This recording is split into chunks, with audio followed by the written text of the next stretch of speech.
Welcome, my friends, to Fatherhood Field Notes podcast, where I interview truly incredible fathers, gaining wisdom from their stories for you and I to grow in our own craft of fatherhood. I'm your guide, Ned Schaut, father to 5 kiddos, currently ages 12 to 19, and husband to my rad wife, Sarah, working on our 21st year of marriage. So yes, I'm in the thick of it. I'm in this with you, and I'm working daily to rebel against the low expectations for fathers and create a world where fathers know who they are as they show up for their families. You and I have the greatest opportunity to impact our world through the way we embrace our fatherhood role. This episode is brought to you by the Adventure of Fatherhood, helping men discover their powerful fatherhood role and build their fatherhood skills. The role of the father is to serve, guide, steward, protect, and of course, find joy and have fun in the messiness of it all. Today's guest is my new friend, Raz, and he is the CEO and co-founder of FloWater. He's working to make massive impact on the water we put into our bodies, especially for our children, our teens, our college age. And not only is he an incredible business leader, but he has chosen to put his kiddos first. He shares the ups and downs of learning how important it is to be a father first and a businessman second. Enjoy meeting my friend, Raz. All right, my friends, I can tell we're already going to have a good time hanging out with Raz here, talking about fatherhood. My friend, good to meet you. How you feeling today? Feel great. Good to see you. First question, right out the gate. How old do you find yourself today? I'm 51. But the way you phrase that almost made it sound like, how old do I feel? But in real years, I'm 51 years old, but I feel good. You feel good. You look good. How do you feel good? Like, what are some of the things you do on a regular basis that keep you feeling good? I mean, your shirt kind of might say it all right there, waterholic. I do drink a lot of water. Yeah. So someone was asking me if I like a window or aisle seat in an airplane, and it's aisle all day long, only because I'm constantly getting up to use the bathroom. I drink about a gallon of water a day. So maybe that's one thing that helps me feel good. Well, I mean, for sure, that's one thing that helps me feel good. But, and I've gone through ebbs and flows of it. Like sometimes, some years, I've just been super remiss in my fitness and my eating. But right now, I'm in a really good zone. I've got everything dialed in. And so I eat clean, not a lot of sugar, try to walk 15,000 steps a day. I at least hit 10, but I'm trying to average 15 for the next 6 months. I do lifting, 3, 4, 5 days a week, but it's like anything, like next thing you know is I'm snorting donuts under a bridge and haven't walked or worked out in 5 days. So I fall off the cliff pretty hard on my diet and exercise, but I just keep showing up and doing the best that I can. So right now I'm in a good pattern. Love it. So I just turned 42, so I'm about a decade behind you. What would you tell your 42-year-old self as a man, as a father? What are the things you would go back and tell yourself as you're, thinking about being, stepping into the 50s? I think one certainly is take care of yourself. And so I'll just tell you, people ask me, I was on a podcast and this guy thought he was setting me up to give a great FloWater plug. And he's like, if there's one thing that anyone could possibly dial in their life, what is that? And he's like prompting me for water. And I'm like, number one is sleep, man. Full stop. Number one is sleep. And so you certainly need water to live and you need food to live. But I would tell you, for me, I learned from a Stanford professor when I was living out in Silicon Valley years ago. He did this sleep study, and basically the gist of the sleep study, and he was a researcher, it was like his dissertation, it's everything he studied was sleep.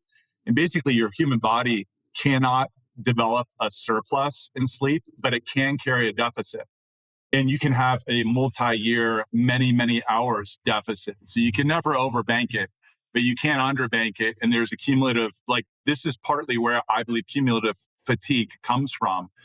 It's not just the decision-making context that a lot of people use it in. And so that was number one. I mean, I used to, when I was in my early 40s and we were starting FloWater, I was doing all-nighters regularly, one night a week, working with manufacturers, was doing all-nighters, no problem. I'd sleep 3, 4, 5 hours was a good night of sleep. And I was also CrossFitting all the time. I was running, I was doing marathons. I was in pretty good shape 10 years ago. And it just catches up to you. So I think number one is just really take care of your body. And you talk to somebody that's in their 70s or 80s and they'll tell you hey, this is one thing I wish I dialed in. And certainly they still can make improvements, but it's a lot easier when you're 35, 45, 55 to be able to tighten that stuff up. That's one. But then there'd be other things as well, like developing a spiritual life, investing in your kids. My youngest daughter just moved out. She moved in and she moved out for the second time. So I raised her the last 3 years of high school full time. She graduated. She went to esthetician school. So she moved out and then she moved back in with me for a year. And then she just moved out back in March and April.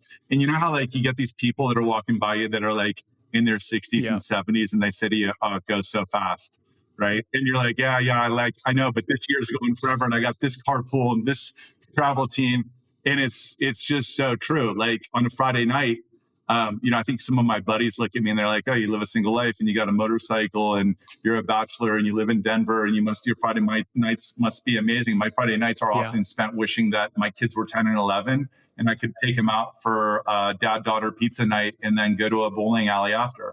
And so that'd be the second thing I would remind myself is that you're putting points or chips in the bank account in the kid bucket, which is, really way more valuable than the entrepreneur bucket, even though if you're an entrepreneur, you got to do both. Yeah, dude, that's so good. It's so good because I have 5 kids. My oldest kid just finished their first year of college, and then I've got a 17-year-old, 2 16-year-olds, and a 13-year-old. So it's like, and then at the same time, I have a growing business that I'm excited about, and I get a lot more yeses and pats on the back at my business than I do at home. So it's easy to default into wanting to spend time there.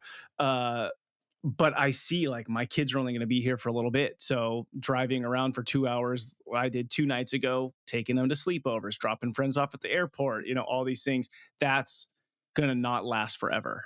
So I want to spend time there. Yeah, totally. And when it gets taken away, I had it taken away and we could talk more about that.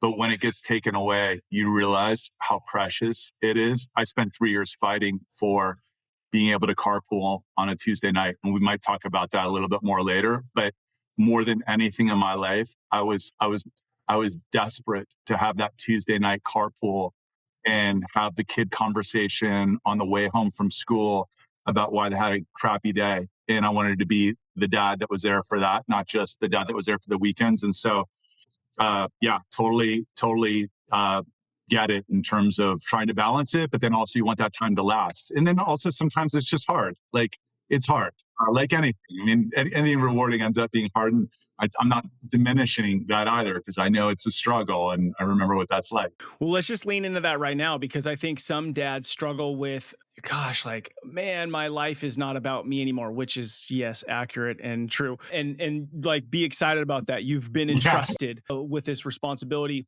but talk about that. So, you fought for so you have 2 girls, right? Cool. Oh, that's fun. Happy birthday. I got 2 daughters. They're 21. It's actually 22 today. Yeah, it was great. And I got to see her this morning. She was here yesterday. She flew back. I tried to get Southwest Airlines. I DM'd them on Twitter and I tried to get them to do an announcement on the PA. So I don't know that it actually happened, but I was trying to do all sorts of little dadisms during the course of the day just because I can be there in person. But my youngest daughter, Zoe, is 22. My oldest daughter is 23. Zoe lives in St. Pete, Florida, and Royce is in Minneapolis. She's a nurse in a teaching hospital there. So talk to me about the 3-year fight. I mean, just, like the high level realizations really, and more on the bent of like, okay, dad, either you're in it, right? You're in the middle of a divorce and you're trying to fight for your kids or you are ditching off some of the best opportunities you have because you're married and you're just taking it for granted. Totally. Yeah.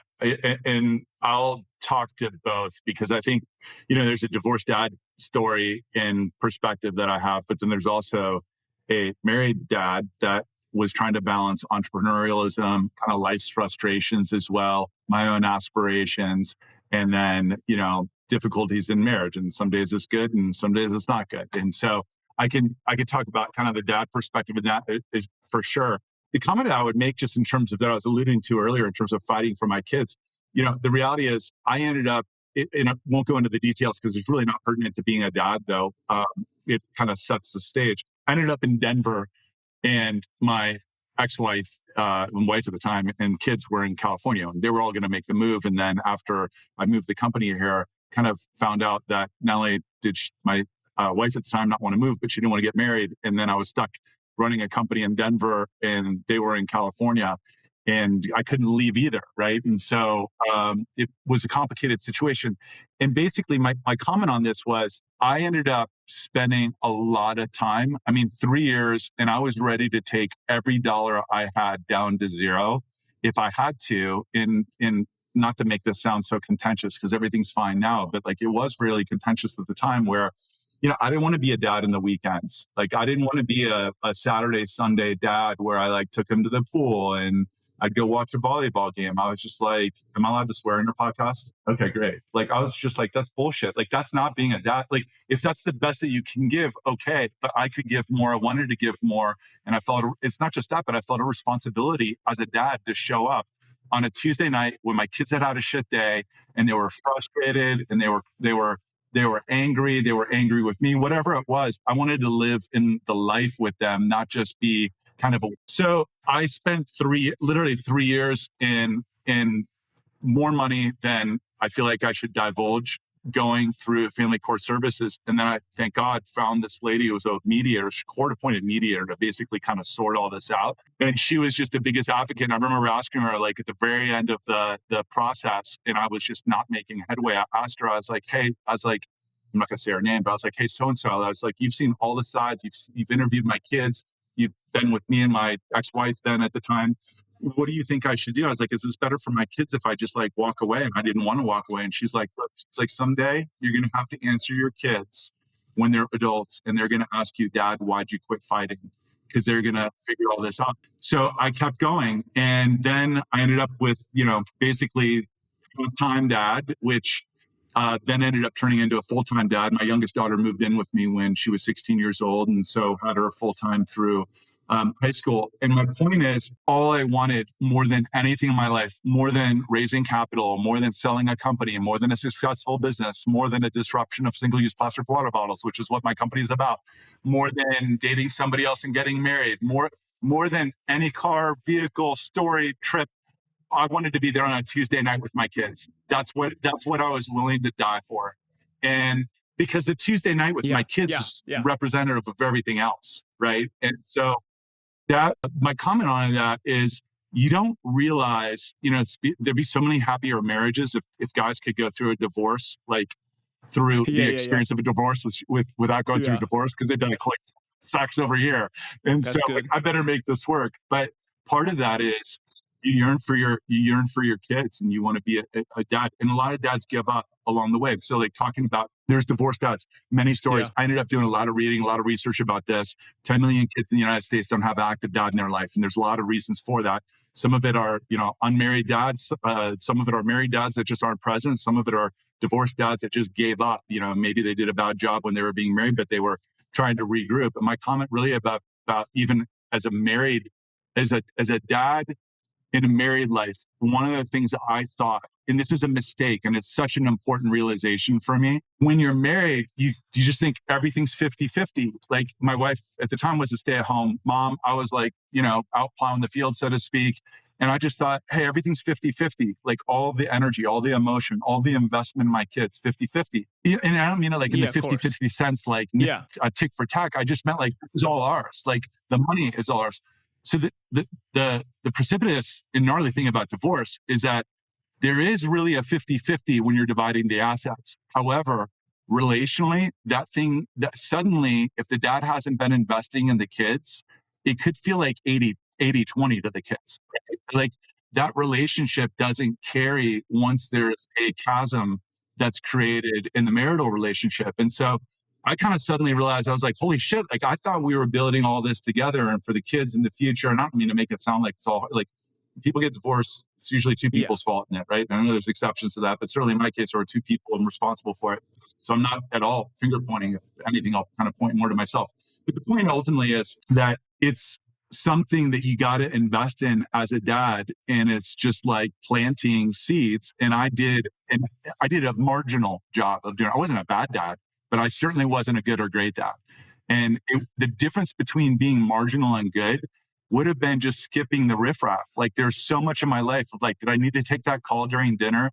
Did I really have to go to that meeting on product development instead of my kid's soccer game? Like, did I really need to go on that business trip? Like, really, did I have to? Some I had to. Otherwise, the company wouldn't have survived. But there's others like 25%. If I just look back, I'm like, I could have cut all of these. And if I just subbed 80% of that time with my kids, I would have been a far better dad then. But I made that 180 switch. The day that I got divorced, I was like, everything else will fall behind my relationship with my kids. And it took me about 3-4 years to really restore that. But it did happen. Incredible advice from that worker to say, someday you're going to have to answer to your kid. Like, that's so insightful. But when you're in it, Yeah. it's like, damn, it's just got to be like, what's best for these kiddos, and you're wanting to do its best. And unfortunately, I think more dads need to hear that statement. Like, someday your daughter and son just needs to know you fought for them. Like, they just need to know that. Yeah, totally. And years later, my youngest daughter is with me, and I have really close relationship with both my daughters, both very uniquely different. But she said to me many times before, she's like, Dad, like, thanks for going all in on us. And I think the part that, like, as men, we like to see activity and action and outcomes. Like, we do something with, like, cause and effect is a really big thing for men in our wiring. And I think the thing that I learned, and my dad was a good advisor to this, but then because he also got some good advice from kind of a child psychologist that's actually quite famous years ago about it, but then also just from mentors and other guys. Like, you asked, what I look to for inspiration. It's other good dads are my inspiration. But it's just keep showing up. Like, that's the message that I would give to every dad, which is there's a lot of times that I showed up. My kids didn't want me at their games. They did, but they told me they didn't want me at the games. And I believe them. The way that they said it, I was like, my kids do not want me at this game. They don't want me to pick them up on Tuesday night. They don't want me fighting for them. And it's probably just like all human behavior, which is we won't always say what we want. And sometimes we're testing people's conviction and belief. And are they really going to show up for me? And I think the lesson that I learned is when you care about somebody and you love them and you have a responsibility for them, you have to show up, even when they say they don't want you to. And they do want you to, but you may not hear that for years. Yeah. How did you not take personal offense to it and just be like, F it, fine? Oh man, I took massive personal offense to it. I was devastated. I mean, like, I can say this story now with a smile. I was devastated. I mean, I can't tell you, I'm not like a huge crier unless it's a movie. I saw Peanut Butter Falcon a few months ago. It was like, holy shit, I lost my shit on that movie. Dude, it's like one of my favorite movies. It's so good. Yeah, it's so good. Mine's here. Other than exceptions like Peanut Butter Falcon, I'm not highly. I'm very passionate, but I don't get really emotional. I mean, I shed more tears during that period of 3 to 5 years than I have any other period in my life combined, and it was very, very eviscerating for me, and it caused me to just have a little bit of it was a crisis of, like, kind of, not, I don't want to say character, but it felt like a crisis of character in the sense, which is like, I knew who I was, I knew who I wanted to be, but then I also saw, like, my kids, or there was a gap between that, or my kids were experiencing a gap. And they were great kids. Divorce does horrible things to people that are really good kids and even really good exes, right? And it just is the worst of the worst. And so my point ultimately is, every day wasn't a nightmare either. I don't want to make it sound like that, but it was 3 years of planting seeds. It was also 3 years of them building bridges, like little micro bridges of trust with me, and extending trust and extending relationship with me. And so I don't want to make it sound like it was all me as a dad. Like, I'm not some super dad and superhero. They kept showing up. I kept showing up, and eventually we figured it out. But I took massive personal offense to it, more than I should have probably. But it was just, no, I didn't. I was devastated, but I didn't quit. It's such a strong word, but good. I think one of the takeaways that I'm hearing from this for dads to think about is like, if you're divorced or going through that, like, do not give up. And then the other big one is to not outsource, because this is kind of what I gathered a little bit. Like, you're focused on plowing the fields, bringing home the bacon, and your wife was taking more of the, like, parenting stuff, right? And I think dads don't outsource that.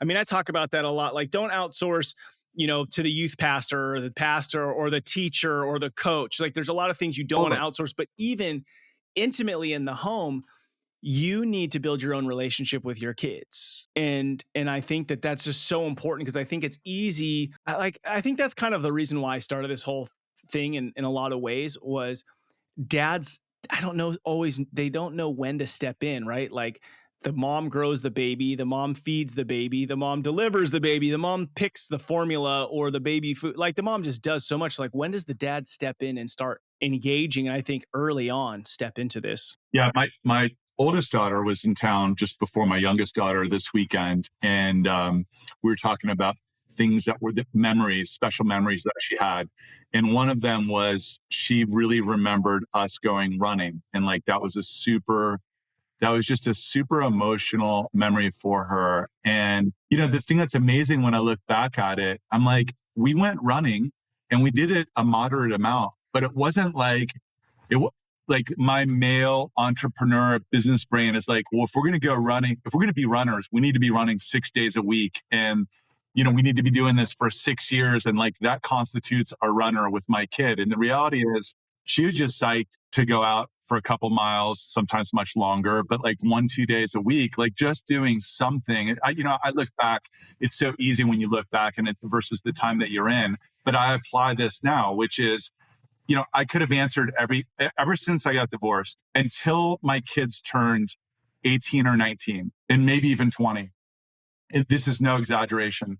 I never didn't answer a phone call. I could be in an investor meeting. I could be meeting with a Fortune 1000 company. But the day after I got divorced, I said, I will never, ever not answer the phone when they call me. If it's 5 a.m., it's 2 a.m., I don't care who I'm talking to. And I left board meetings to take a call from my kid. And that made no withdrawal on anybody else, no withdrawal. And for my kids, it made a huge difference. One of them actually said to me not too long ago, she's like, Dad, you don't always answer the phone anymore. I'm like, look, you're a grown woman now. Like, I can't do this the rest of your life where I'm stopping every single thing. I was like, that was from like the ages of 10 to 20. Now I do 80% of the time, but once in a while I don't. But I think that was such a simple thing. Or just going in and reading for 10 minutes. It's like, yeah, I was tired on a Wednesday night and like I didn't want to go read. Like, well, it's like tough shit. You're a dad.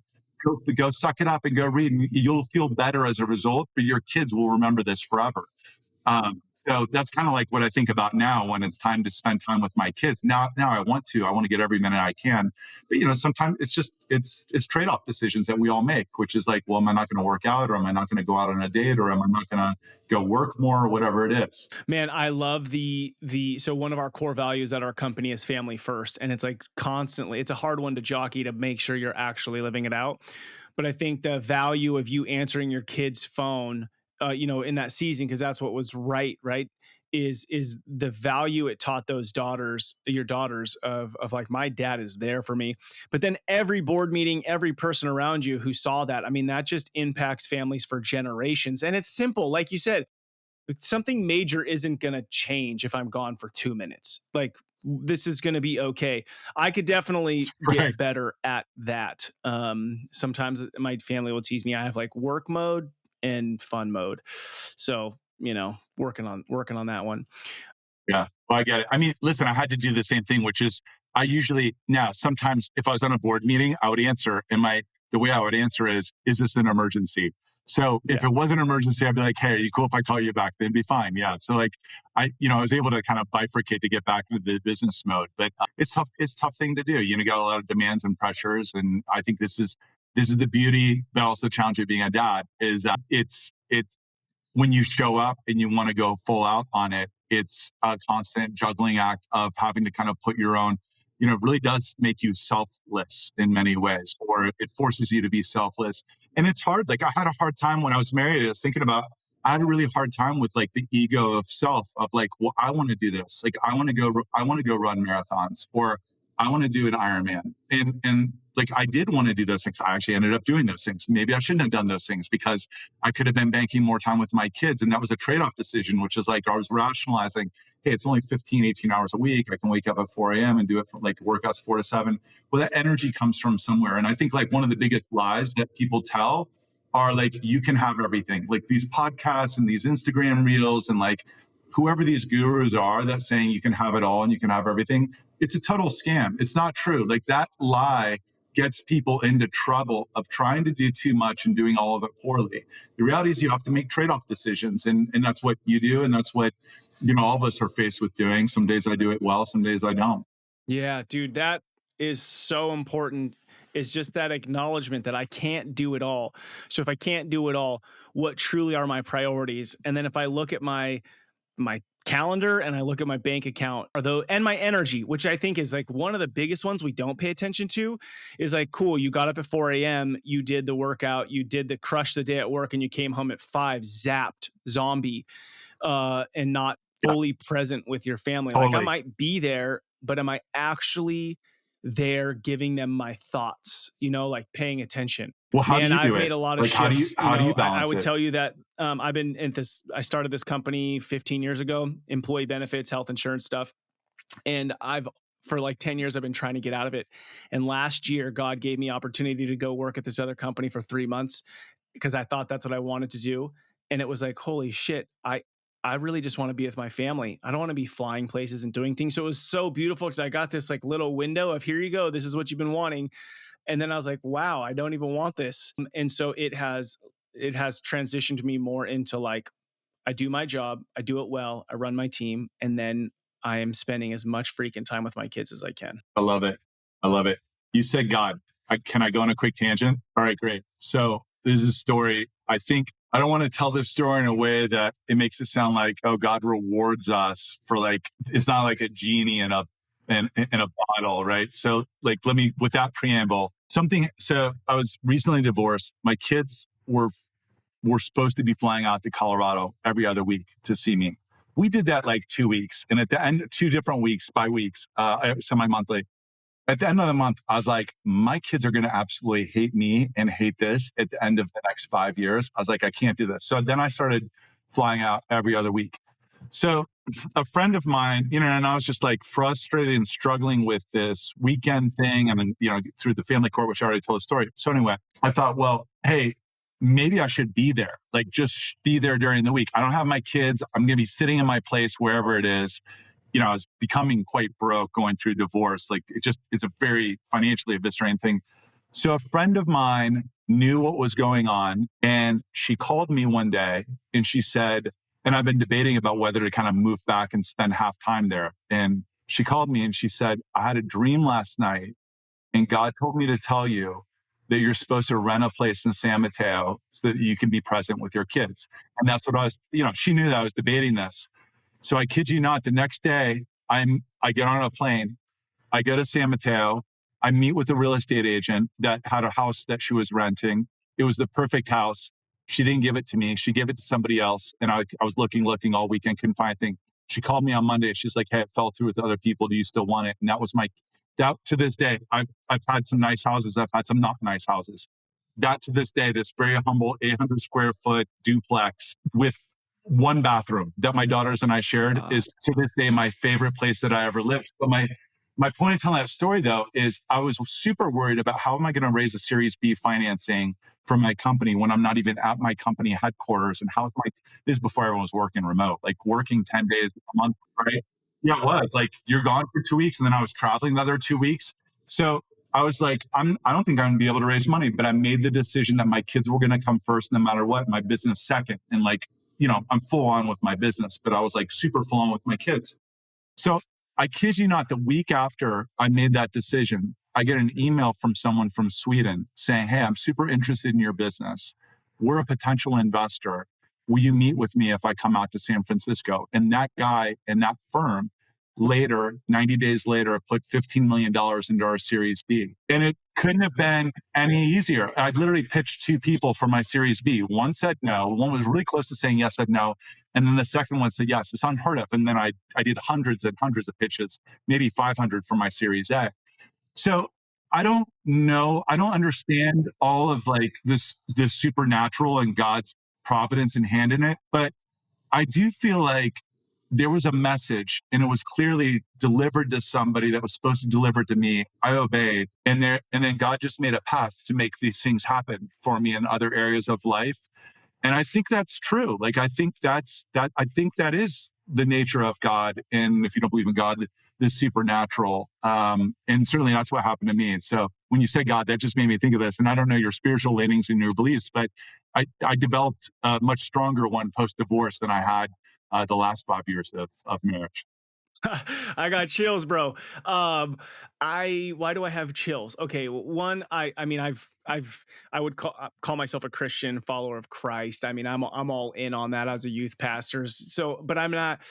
But God, like I think if you want to call God whatever you want to call God, like if my kids call me Ned or they call me Dad, it doesn't change who I am in their life. It's just like their view of me, whatever.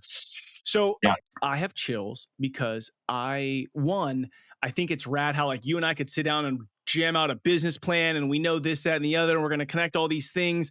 And that's a world we know. And then there's a person who has a dream who decides, that's so weird to call, but I'm going to call. And then they call and then you go, that's weird, but I'm going to just do it. There's that whole world too, which is like, damn, it's just, I don't get it. I love it. Right. It's amazing. So that's a piece of it. It's like, just take leaps of faith, like just do it. Then the other thing that I think if all of us dads listening could do this, I actually think there would be less weeds out in the garden. And that is, put your family first. Like stop looking out your door for what you want as a man, like to be respected, valued, needed, make an impact on this world. Stop looking outside your house to career, hobby, whatever, and look internally and get those things. So I truly think if we put our families first, I kind of think that it's not that God is blessing you more or like, okay, you're doing it right, so here you go. I just think it's kind of like the natural law, like gravity. It's just how it works. Yeah, I think it's so wise and so true. I think it's so true. And go ahead. No, you go ahead because you're on a roll. Even in the divorce, right? I think sometimes, especially like Christians, religious, like we'll put too much emphasis on, oh, well, this thing happened, so now it won't, things aren't going to work out. And I just think that's so toxic because the reality is life is messy. It's messy. So like, what are you going to do in the messiness? And you can still put your family first. You can still make decisions that are going to be, I hate the word, good and bad, but essentially for lack of better words, it's like I can still move in a direction that brings life. So I like talking about things in life and death, right? And making that decision to be with your kids is bringing life. So yeah, I think even in the messiness, there is no perfect life. I think we shouldn't be pursuing perfection. Yeah, I think it's a great perspective. I think, I'll tell a quick business story that I just had the experience of sharing a few days ago. Before I get to that, one of the things I'll mention though is I moved out to San Mateo and I decided, okay, I'm going to camp out here 2 weeks a month and I'm going to work remote. I didn't have the custody of my kids during that time. I was just there just in case they wanted to see me, just in case I could go to a game. So for the first year, I spent 90% of that time just sitting there alone. Like I was in the desert. And there was a moment, like I remember after 9 months, I was just screaming. I was so angry at various moments, I was angry with God and I was angry with myself. I was certainly angry with my ex-wife. But I remember just saying what the F am I doing here? Like I'm sitting here waiting, hoping, praying. And so my point is sometimes we get taken to the woodshed, and that's part of our journey and God's teaching to us. Part of it is, or the desert. And part of it is, you're just in this process of getting refined. And I learned a lot during that period of time. And I couldn't learn it in an easier way because I had to learn it that way. I would like to have learned it in a different way.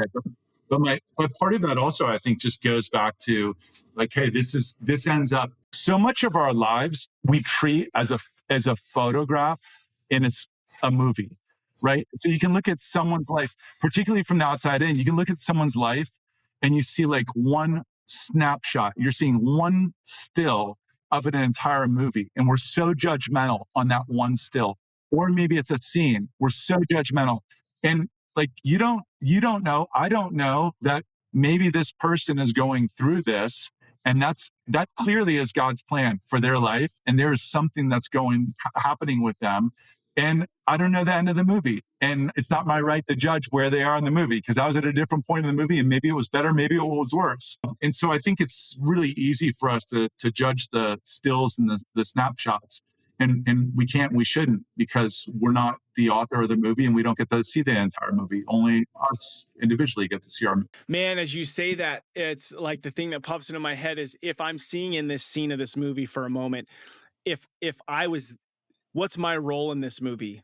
Right. So am I just this shitty person on the side judging whatever, the girl at school or whatever the movie's about? Or am I the person who is like kind and generous and gracious in this person's story? And I think if there's more of us who take the opportunity to just be kind and generous with people in their story versus judging the little micro section that I know nothing about, probably going to do a lot more for them and make me a lot less toxic in my mind if I'm just walking around judging people. I don't know, because we're insecure, Yeah, because we all long for this, like we want to be loved and cherished. And I don't know why we tear down people so much, but we're pretty damn good at it. I think it's one of the great things about going through hard times is, I'll go back to the company story that I just shared a couple of days ago. I told kind of the living in the desert land at my house for quite a while. But, I think the part of the value of like having hard times is it breeds a lot of humility. I mean, I am in some ways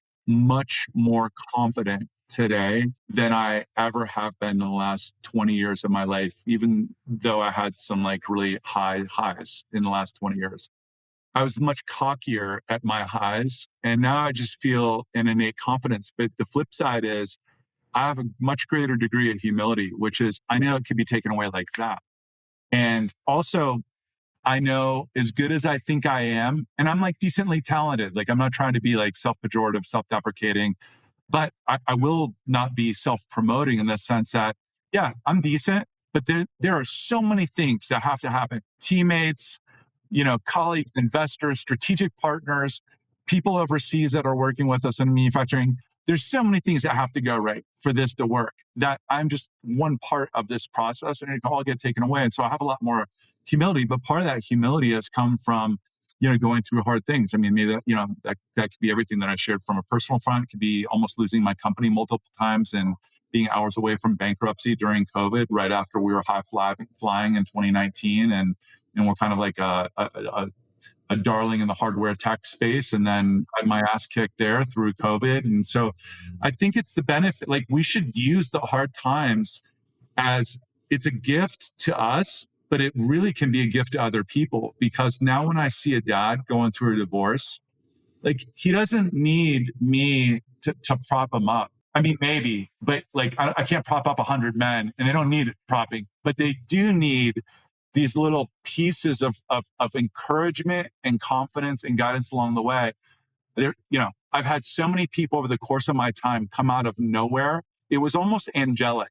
I had people come out of nowhere into my life that gave me encouragement at the moment that I needed. And so when I feel something in my spirit and I'm meeting a stranger and like I feel a spirit say, you should go say something, I try to do it. I don't always do it. I need to always do it.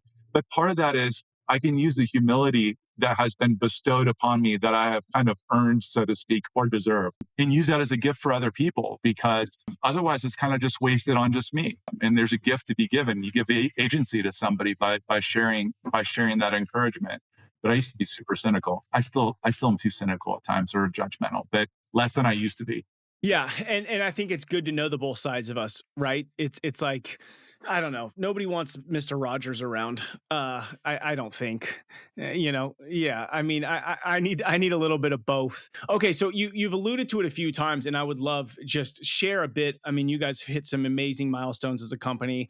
Share what it is that you do to provide value out in the world with FloWater. Yeah. So I'm the co-founder and CEO of a company called FloWater. And the website is www.drinkflowwater.com. And our entire focus is to put an end to single-use plastic water bottles while also and via restoring drinking water for every American wherever they work, rest, and play. And the problem that we have in the United States, and I just have to explain this to understand what our solution is. We have a problem in the United States that is not called, if I could only find a faucet. That's not the problem. There's faucets, water fountains, 5-gallon jugs, water coolers everywhere. In spite of 20 million pieces of water fountain and water cooler hardware, and then hundreds of millions of faucets across the United States, 80% of Americans don't like or don't trust tap water. So they either reach for bottled water or they reach for sugary, carbonated, caffeinated junk like sodas, or they reach for a Red Bull, or they don't drink water and they substitute, right? Like coffee, tea, food, like food has water in it. And some people, 70% of Americans are chronically dehydrated. So there's this really weird, vicious loop of people don't like or trust tap water. Therefore, they go to bottled water, or they don't, or they go for soda, or they don't drink water at all. And they just kind of eat junk food, and maybe they just eat regular food, but they're dehydrated. The way to solve that is to get people to believe in tap water again. And the way that we're solving that is with a FloWater refill station. So what we're doing is we're basically taking a super broken water infrastructure, chemicals that are going into our drinking water, PFAS, pharmaceuticals, herbicides, pesticides. We're all smoking the equivalent of cigarettes in our tap water today in the United States. And I've got a ton of data that I could back that up with. And you could even go to the drinkflowwater.com website and type in your zip code and just see a partial list. It's a resource from EWG, a nonprofit group that's on our website. See a partial list of what's in your drinking water. The only way to solve that is to take it at the point of dispense and change the last 5 feet of water line. So what we've done is built these super high-tech machines that take whatever water is coming in and completely refine that to remove all the impurities, make it taste great, better than anything you can buy in a bottle, and get people off sugary, carbonated, caffeinated drinks, as well as single-use plastic water bottles. And that's my day job. And there's 80 people that I work with that are my teammates that are sold out on this mission, that I'm super proud of. I mean, we made it through to the national finalists of the Ernst & Young Entrepreneur of the Year Award last fall or last winter, which is the world's worst name for a super cool program. And it's because every entrepreneur, if it was based on any of the entrepreneurs, none of them would even be invited to like the first screening and the first filter of this EY award. It's because you have a great team of people that are doing great things and have cohesed together around a mission. And that's what we have at FloWater. So proud of the team. And we focus primarily on hotels, schools, gyms, corporations. So we don't do anything for the consumer household yet, though I recommend people get a countertop reverse osmosis system, solve the problem for less than $500 on Amazon. But that's my day job. Love it, dude. Love it. Love the passion behind it. You guys hit a milestone of 1 billion bottles. We did, yeah. Since inception, there have been over 1 billion fills of FloWater in the United States. And so that's 1 billion single-use plastic water bottles that have been saved. But also what I love about that is when we deploy a FloWater refill station, we'll see a 2 to 5-fold increase in daily hydration. So people are drinking way more water. We'll see about a 50% reduction in soda and coffee. And then we'll see about an 80% reduction in single-use plastic water bottles. So what's cool to me about it is not only do we save the plastic from entering the environment, we also save the plastic from entering our bodies and for the bodies of tens and tens of millions of people, including a lot of kids. We're in a lot of high schools. And that's a labor of love project for me, just because I love getting into the kids because of the health effects of proper hydration. It's a fun topic for me. Yeah, man, that's so awesome. And then your girls, they both wrote the book. You guys have they put like a children's book together about drinking water. Is that right?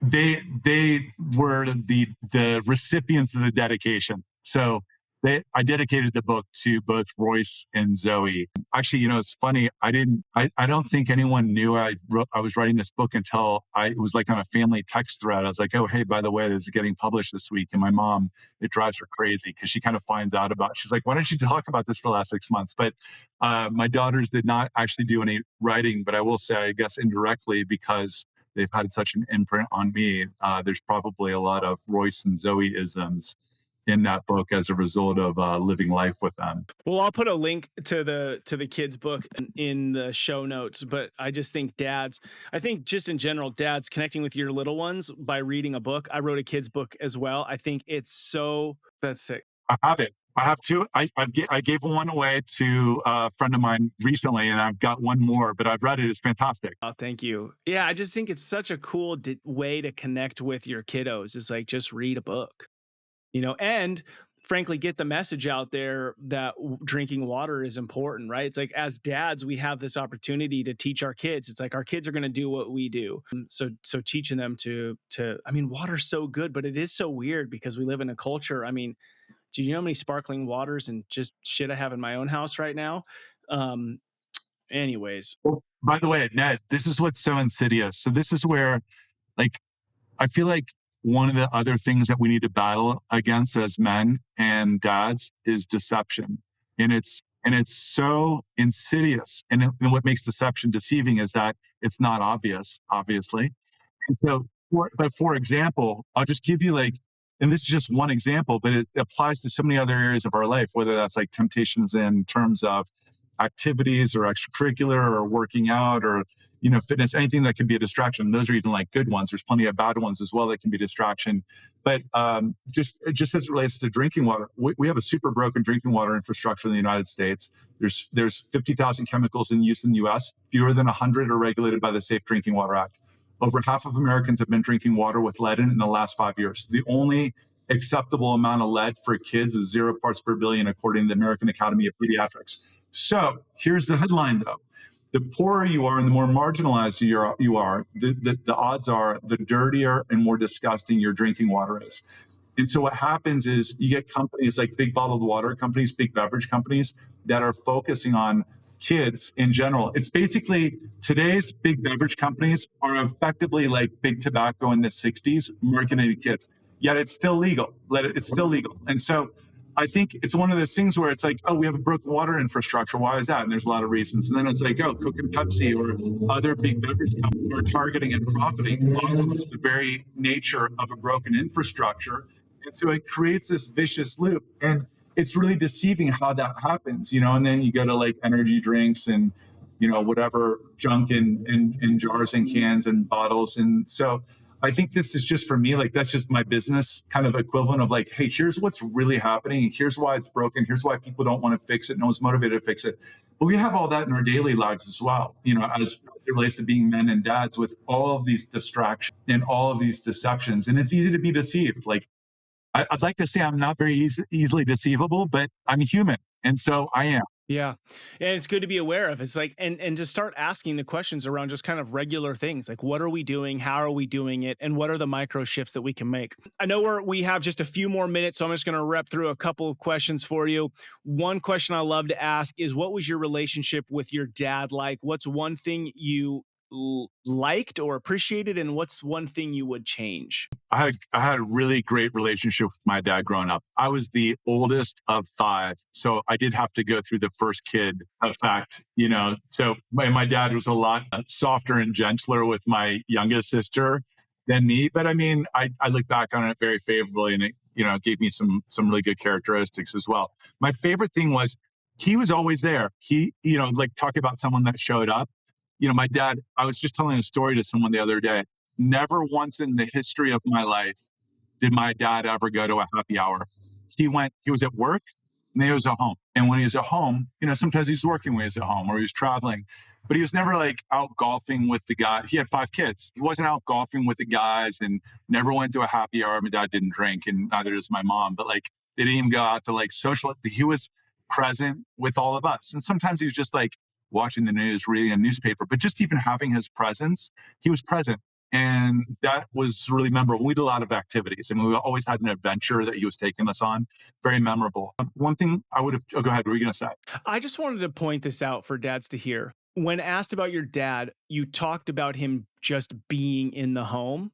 That was more impactful. I don't want to say more impactful, but you led with that versus my dad took us on all these trips. We would do all these things. And so I think as dads, especially in our Instagram snapshot world, we think we're not doing enough if we're not keeping busy and keeping the fun all the time. Like, dads, just being home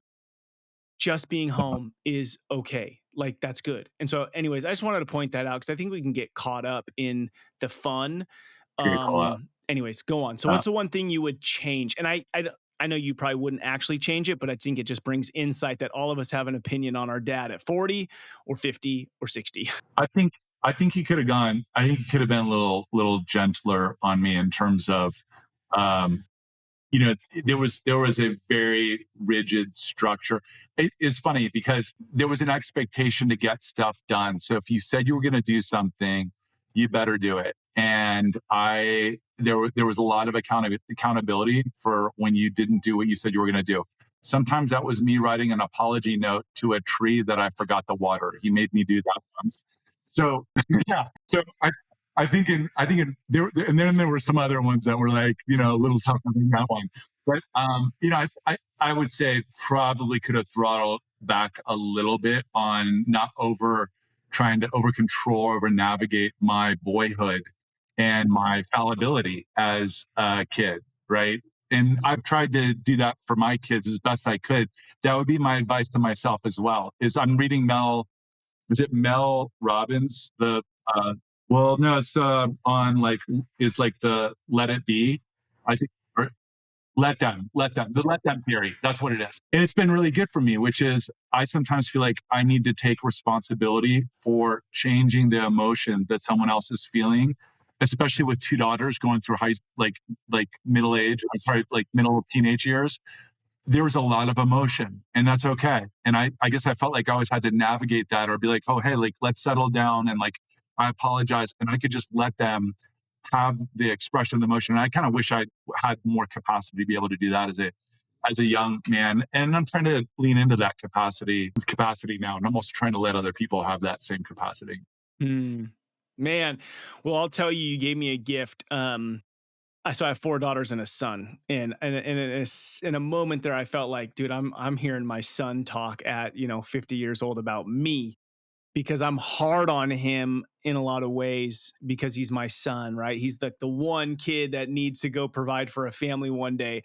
And so I could just see him saying, like, navigating the boyhood. And that's where we're at now because he's 16. So it's like finding the balance of like letting him just, like last night, I look on Life 360 and he's out with his friends somewhere at like 11 o'clock at night. And then, so I try to like give him the freedom, but then also like I have high responsibility for him. So I wanted to be a kid, but I wanted to be ready to be a man. So anyways, it was a gift, and thank you for that. Yeah. All right, my friend, I know we are at the end of our time.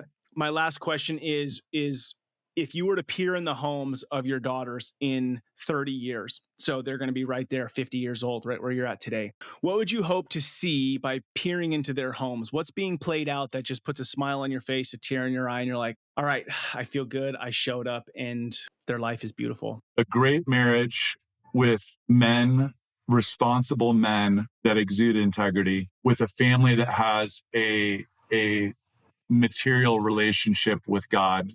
And I'm a Christian, but sometimes the label, big fan of Christ. I don't know about big fan of Christians necessarily. So exactly, right.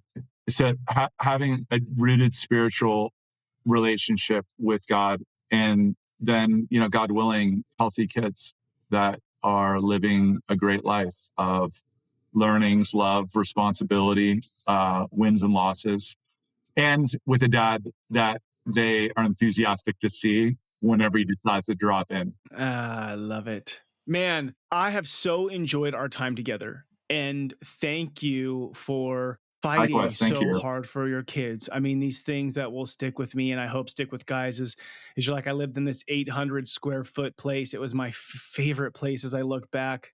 And then the comment, 9 months of twiddling my thumbs in the wilderness. We're not talking weeks and everybody's like, yay, dad's here. No, we're talking big fight.